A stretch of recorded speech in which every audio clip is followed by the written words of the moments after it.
Assalamualaikum warahmatullahi wabarakatuh. Alhamdulillahi rabbil alamin. Wassalatu wassalamu ala asrofil anbiya'i wal mursalin Sayyidina wa maulana Muhammadin wa ala alihi wa sahbihi ajmain. Amma ba'd.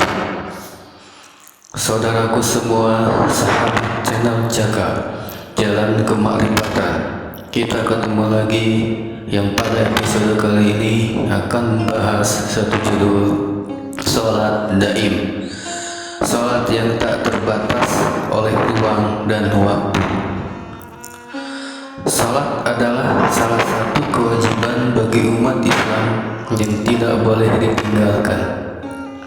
Karena dalam satu hadis disebutkan bahwa Rasulullah SAW bersabda, sesungguhnya perkara yang pertama kali ditanyakan di yaumil hisab adalah perkara salat. Jika salatnya baik, maka baik pula seluruh amalnya. Jika salatnya buruk, maka buruk pula seluruh amalnya.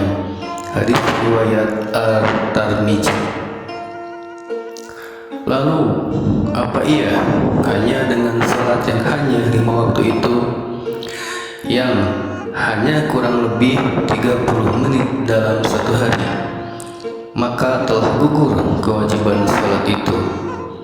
Lalu, sisa yang 24 jam, sisa waktu yang kau gunakan untuk apa?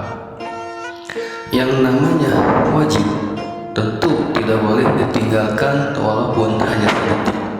Karena sedetik saja kau lepas zikirmu, maka satu setan akan masuk ke dalam dirimu. Di At-Taha ayat 14, Allah Subhanahu wa Ta'ala berfirman, wa aqimi sholat zikri, dan dirikanlah salat dengan hati yang mengingatku. Dari ayat ini jelas dikatakan bahwa inti dari salat yaitu dengan hati yang berzikir. Zikir artinya ingat. Zikrullah berarti mengingat Allah. Mengingat atau ingat sesuatu tentu harus ada interaksi dengan 5 panca indera kita. Jika tidak ada interaksi, mana mungkin kita akan ingat sesuatu itu? Jika dalam salatmu hanya fokus pada bacaan, gerakan salat, dan hanya ingat nama Allah saja, dipastikan salatmu salat yang lalai, yang diancam neraka wel. Al-Ma'un ayat 5. Itu karena kau belum ketemu sifat wujud Allah yang di dunia, yang seharusnya kau saksikan dalam syahadat dan kau ingat dalam sholat. Jadi sholat daim atau sholat yang tidak terbatas oleh ruang dan waktu, sholat yang tidak terputus walaupun sedetik saja, bahkan saat kita tertidur, itu bisa dilakukan hanya oleh seorang ahli makrifatullah atau telah mengenal Allah, yang telah dipertemukan dengan sifat wujud Allah yang di dunia ini. Dia tahu siapa di balik yang bernama Allah, karena kemanapun dihadapkan pandangannya, di situ wajah Allah. Fa'ainama tuwallu fasamma wajhullah. Setiap detik di situ ada wajah Allah yang tentunya telah dia temukan di dunia ini. Sholatnya bisa sambil dengan bekerja, berdiri, berjalan, duduk, berkendara, bahkan saat tidur pun bisa sholat. Asal kita telah tahu yang mana sifat wujud Allah di dunia ini.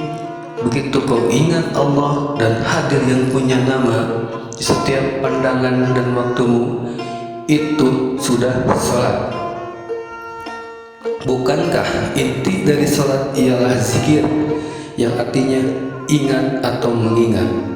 Jadi sholat daim itu lebih utama daripada sholat yang hanya sekedar 5 waktu, hanya penggugur kewajiban saja, dan sisanya waktu yang terbuang itu kau habiskan untuk dunia.